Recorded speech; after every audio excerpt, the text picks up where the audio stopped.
ஆகாஷ் ஆபீஸுக்கு வந்த சூர்யா என்ன செய்ய போகிறான்? ஆகாஷுக்கு பாடம் புகட்ட சர்வா போட்டிருக்கும் திட்டம் என்ன? டைகர் தான் சர்வா என்பதை ஆகாஷ் தெரிந்து கொள்வானா? குயின்சி சர்வாவிடம் மன்னிப்பு கேட்டு மீண்டும் அவனை அந்த ஆபீஸிலேயே வேலை செய்ய சம்மதிக்க வைத்திருக்க, இன்னொரு பக்கம் சூர்யா ஆகாஷை சந்திக்க அவன் ஆபீஸுக்கு வந்திருந்தான். Hello mister Surya sir, good morning, எப்படி இருக்கீங்க என்று கேட்டுக்கொண்டு அவனிடம் கை நீட்டினான். அவனை நிமிர்ந்து மட்டும் பார்த்த சூர்யா பதிலுக்கு கை நீட்டவில்லை. சாதாரணமாக சிரித்தான். ஏற்கனவே சூர்யா சேரில் அமர்ந்திருந்ததால் தானும் எதிரே இருந்த சேரில் அமர்ந்த ஆகாஷ், என்ன பார்க்கறதுக்காக இவ்வளவு தூரம் நீங்களே வந்திருக்கீங்க, என்ன விஷயம் என்று கேட்ட ஆகாஷுக்கு மனதுக்குள் பல எண்ணங்கள் இருந்தாலும் இதற்காகத்தான் சூர்யா வந்திருப்பான் என்று அவனால் கணிக்க முடியவில்லை. கூடவே அவர் என்ன வேலையா வந்திருந்தாலும் சரி, போகும்போது டைகர் கிட்ட நமக்கு தேவையானதையெல்லாம் கேட்க சொல்லி இவர்கிட்ட ஹெல்ப் கேட்கணும் என்று மனதிற்குள் நினைத்த ஆகாஷ் முகத்தில் ஆசை சிரிப்பு தோன்ற அதை பார்த்த சூர்யா தனக்குள் சிரித்துக் கொண்டான். பிறகு, டைகர் உங்களுக்காக கிஃப்ட் அனுப்பியிருக்காரு, அதை கொடுக்கத்தான் நான் வந்திருக்கேன் என்று கூறியவன் தனது சூட்கேஸை எடுத்து டேபிள் மீது வைத்து அதை திறந்தான். என்னவா இருக்கும்? என்ன கிஃப்ட் கொடுத்திருப்பாரு? டைகரே கொடுத்திருக்காருனா பெரிய விஷயமா தான் இருக்கும் என்று நொடிக்குள் பல விஷயங்களை யோசித்த ஆகாஷால் அவன் திறந்து எடுத்துக் கொடுக்கும் வரை பொறுமையாக இருக்க முடியவில்லை. கண்டிப்பா டைகர் மெம்பர்ஷிப் கார்டை தான் எனக்கு அனுப்பியிருப்பாரு என்று ஆசையோடு அவன் எட்டி எட்டி பார்க்க, நிமிர்ந்து பார்த்த சூர்யா என்ன என்பது போல புருவம் உயர்த்தினான். சார், உங்களுக்கு என்ன கொண்டு வர சொல்லட்டும்? டீ, காஃபி, ஜூஸ் என்ன குடிப்பீங்க என்று பவ்யமாக ஆகாஷ் கேட்க, இல்ல நான் அதெல்லாம் குடிக்க மாட்டேன், ஆல்ரெடி உங்களுக்காக ரொம்ப நேரம் வெயிட் பண்ணிட்டேன், இதுக்கு மேல என்னால இங்க இருக்க முடியாது என்று சொல்லிக்கொண்டே அந்த சூட்கேஸிலிருந்து ஃபைலை வெளியில் எடுத்து வைத்தான் சூர்யா. என்ன ஃபைலாயிருக்கும் என்று ஆர்வம் அடங்காமல் அதையும் சூர்யாவையும் மாறி மாறி பார்த்தான். இதுதான் டைகர் உங்களுக்காக கொடுத்த கிஃப்ட் என்று சூர்யா சொல்ல, அந்த ஃபைலில் என்ன எழுதி இருக்கிறது என்று தெரியவில்லை என்றாலும் நிச்சயம் டைகர் மெம்பர்ஷிப் கார்டு இல்லை என்பது மட்டும் ஆகாஷுக்கு தெரிய அவன் முகம் சுருங்கி போனது. பிறகு அந்த ஃபைலை எடுத்து ஆர்வமாக படிக்க ஆரம்பித்த ஆகாஷின் முகம் அதிலிருந்த சில வரிகளை படித்ததிலேயே மாறிப்போனது. முழுதாக படித்து முடித்தவன், இது என்ன, இது எதுக்கு இப்படியெல்லாம் என்று பேச்சு வராமல் தடுமாற அவனுக்கு இதயத் துடிப்பே நின்று விடுவது போல இருந்தது. பெருமூச்சோடு அவனை பார்த்த சூர்யா, நீங்க படிச்சது கரெக்ட் தான், டைகர் அவரோட ஷேர்ஸை எல்லாம் திரும்ப வேணும்னு சொல்லி இருக்காரு, அதுக்கான லீகல் நோட்டீஸ் தான் இது என்று தெளிவாக கூற, இன்னும் அதிகமாகவே அதிர்ந்த ஆகாஷுக்கு தலை சுற்றியது. ஒருவேளை இதெல்லாம் பிராங்கா இருக்குமா என்று ஏதேதோ கற்பனை செய்த ஆகாஷ் மீண்டும் அந்த ஃபைலை திறந்து தெளிவாக படிக்க, சூர்யா கூறியது போலத்தான் அதில் எழுதியிருந்தது. ஆனா சார், எதுக்காக இப்படி பண்றீங்க? நான் என்ன தப்பு பண்ணேன்? திடீர்னு டைகர் ஏன் இப்படி ஒரு முடிவெடுத்தாரு என்று பதட்டத்தோடு கேட்ட ஆகாஷுக்கு பதில் தெரிந்தே ஆக வேண்டும் என்ற துடிப்பு உள்ளே இருந்தது. ஆனால் சூர்யாவிடமிருந்து பதில் வரவில்லை. பதில் சொல்லுங்க சார், இன்னும் 2 வருஷத்துக்கு கான்ட்ராக்ட் இருக்கு, அப்புறம் ஏன் திடீர்னு ஷேர் எல்லாத்தையும் திரும்ப கேட்கிறாரு என்று அடுத்தடுத்து ஆகாஷ் கேட்டுக்கொண்டே போக, நீங்க இந்த மாதிரி கேள்வி கேட்டா உங்ககிட்ட காட்ட சொல்லி டைகர் ஒரு மெசேஜ் அனுப்பி இருக்காரு என்று சொன்ன சூர்யா தனது போன் ஸ்கிரீனை அவன் பக்கம் திருப்ப, அதில், உன் கண்ணுக்கு தெரியறது எல்லாமே உண்மை கிடையாது, பார்வைக்கு அப்பாற்பட்டு நிறைய விஷயங்கள் இருக்கு என்று எழுதி இருக்க, ஏற்கனவே பயம், பதட்டம் என்று உணர்வு குவியலாக இருந்த ஆகாஷுக்கு ஒன்றுமே புரியவில்லை. என்ன இது? இந்த மெசேஜுக்கு என்ன அர்த்தம்? டைகர் என்ன சொல்ல வராரு என்று சூர்யாவிடம் திருப்பி கேட்க, போனை பாக்கெட்டுக்குள் வைத்துக் கொண்ட சூர்யா, நான் உனக்கு புரியற மாதிரி தெளிவா சொல்றேன், உங்க கம்பெனியில இருக்கிற டைகரோட ஷேர்ஸை திரும்ப வாங்கி உங்களுக்கே விற்கிறதுக்கு அவர் ரெடியா இருக்காரு, அந்த ஷேர் எல்லாத்தையும் உங்களால வாங்க முடியுமா என்று சூர்யா கேட்க, அதற்கும் அதிர்ச்சி அடைந்தவன், எதுக்காக இப்படியெல்லாம் பண்றீங்க? நாம தான் ஏற்கனவே கான்ட்ராக்ட் போட்டிருக்கோமே, என் கம்பெனியில எப்போ எல்லா ஷேர்ஸையும் திரும்ப வாங்க முடியுதோ அப்பதான் எங்களால வாங்க முடியும், இப்போ மொத்தமா அதை வாங்குற அளவுக்கு கம்பெனியில ஃபண்ட்ஸ் இல்ல, இப்போ இந்த நேரத்துல நீங்க இப்படி பண்றது சரியில்லை என்று பயம் கலந்த பதட்டத்தோடு கேட்டான் ஆகாஷ். எதுக்கு இப்போ நீ இந்த சின்ன விஷயத்துக்கு இவ்ளோ டென்ஷன் ஆகுற? உன்னோட கம்பெனியை முழுக்க முழுக்க உனக்கே சொந்தமாக்கிக்க உனக்கு ஒரு வாய்ப்பு கிடைச்சிருக்கு. அதை யூஸ் பண்றதை விட்டுட்டு எதுக்கு பயந்து புலம்பி இவ்வளோ ஸ்ட்ரெஸ் ஆகுற என்று சூர்யா சிரித்துக்கொண்டே கேட்க ஆகாஷ் முகம் இன்னும் பதட்டமாகத்தான் இருந்தது. பிறகு எழுந்து நின்ற சூர்யா, உங்க 70% ஷேர்ஸை 2 வாரத்துக்குள்ள நீங்க டைகர் கிட்ட இருந்து வாங்கி ஆகணும், இல்லனா பின் விளைவுகள் மோசமா இருக்கும் என்று அழுத்தமாக கூறிவிட்டு அங்கிருந்து கிளம்பினான்.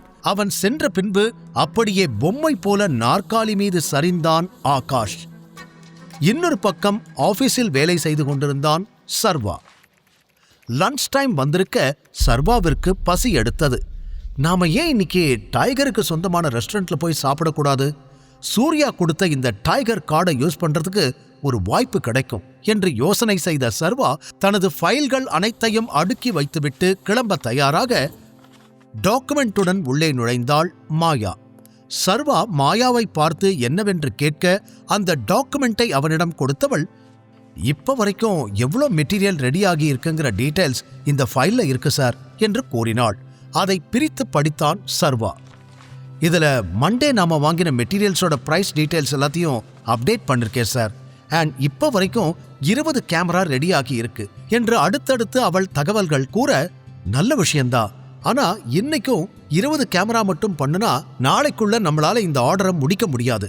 கொஞ்சம் ஒர்க்கர்ஸ் கிட்ட பேசி இன்னைக்கு ஒரு 30 கேமராஸ் பண்ண சொல்லுங்க என்று சர்வா யோசனையுடன் சொல்ல, அவங்க கிட்ட நான் ஆல்ரெடி இன்ஃபார்ம் பண்ணிட்டேன். ஒருவேளை இன்னைக்கு முடிக்க முடியலனா நாளைக்கு எல்லாரும் சீக்கிரமாவே வந்து வேலையை ஸ்டார்ட் பண்ணிடுவாங்க.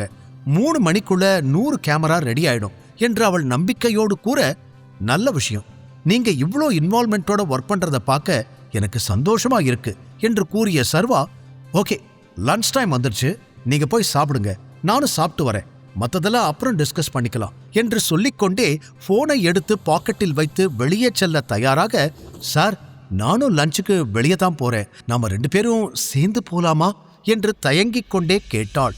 அவளை திரும்பி பார்த்து சர்வா, என் கூட லஞ்ச் சாப்பிடணுமா என்று கேட்டதும் வேகமாக ஆமாம் என்பது போல் சிரித்துக்கொண்டே தலையாட்டினாள் மாயா.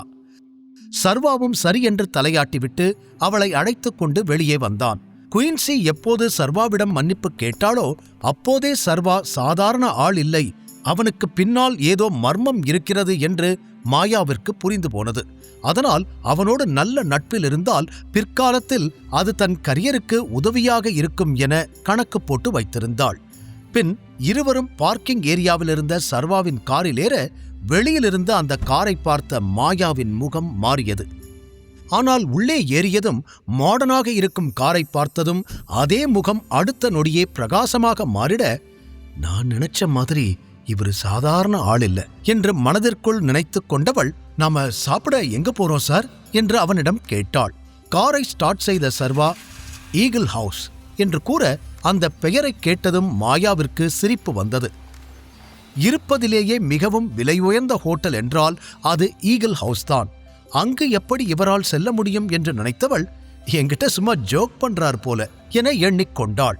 ஆனால் சில நிமிடங்களிலேயே ஈகிள் ஹவுஸ் ஹோட்டல் முன்னால் சர்வா காரை நிறுத்திவிட்டு இறங்க அதிர்ச்சியும் ஆச்சரியமும் கலந்து அந்த இடத்தை பார்த்து கொண்டே நிற்க, உள்ள வரீங்களா இல்ல இங்கேயே இருக்க போறீங்களா என்று சர்வா கேட்டதும் உடனே தலையாட்டிவிட்டு அவன் பின்னால் ஹோட்டலுக்குள் நுழைந்தாள்.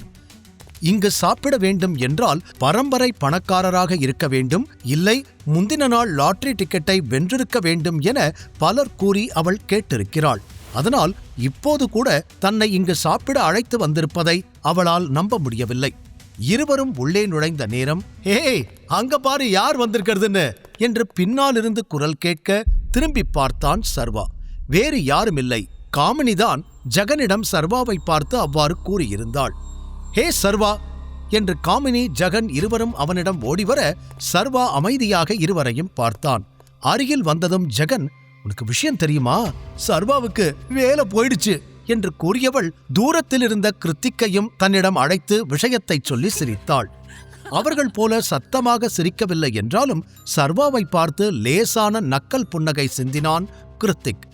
இப்போ சார் என்ன வேலை பார்க்கறீங்க, மறுபடியும் டெலிவரி பாய் ஆயிட்டியா என்று ஜகன் சிரித்துக்கொண்டே கேட்க அவர்கள் பேசுவதை புரியாமல் பார்த்த மாயா, யார் சார் இவங்க, என்னாச்சு என்று கேட்டாள். ஒண்ணுல, இவனுங்க கொஞ்சம் லூசுங்க கண்டுக்காதீங்க, நாம சாப்பிட்டு கிளம்பலாம் என்று கூறிய சர்வா மாயாவோடு அங்கிருந்து நகர பார்க்க, நீ எதுக்கு இங்க வந்திருக்க சர்வா என்று போக விடாமல் அவனை தடுத்தான் ஜெகன். நாங்க இங்க சாப்பிட வந்திருக்கோம் என்று மாயா பெருமையாக கூற, என்னது இங்க சாப்பிட வந்திருக்கீங்களா என்று ஜெகன் காமினி இருவரும் சத்தமாக சிரித்துவிட்டு, இங்க சாப்பிட நிறைய பணம் செலவாகுமே, உனக்கென்னப்பா, நீ உன் பொண்டாட்டியோட காசுல நல்ல மஜாவான வாழ்க்கை வாழற என்று காமினி ஜெகன் இருவரும் மாறி மாறி பேசி சிரித்துக் கொண்டே ஹைஃபை கொடுத்து கொள்ள, கோபமாக இருவரையும் பார்த்த சர்வா, என்னால பணம் கொடுக்க முடியுமா முடியாதான்னு நீங்க கவலைப்பட தேவையில்லை, உங்க வேலையை பார்த்துட்டு கிளம்புங்க என்றான். அப்போது கிருத்திக் அருகில் வந்து நின்ற வெயிட்டர் ஒருவர், வெல்கம் சார், ஸ்பெஷல் கெஸ்ட் வரப்போறாங்கன்னு இப்பதான் கால் வந்துச்சு, நீங்க தானே அது? முழு கதையையும் கேட்டு மகிழ பாக்கெட் FM ஏபி டவுன்லோட் செய்யுங்கள். லிங்க் டிஸ்கிரிப்ஷனில் கொடுக்கப்பட்டுள்ளது.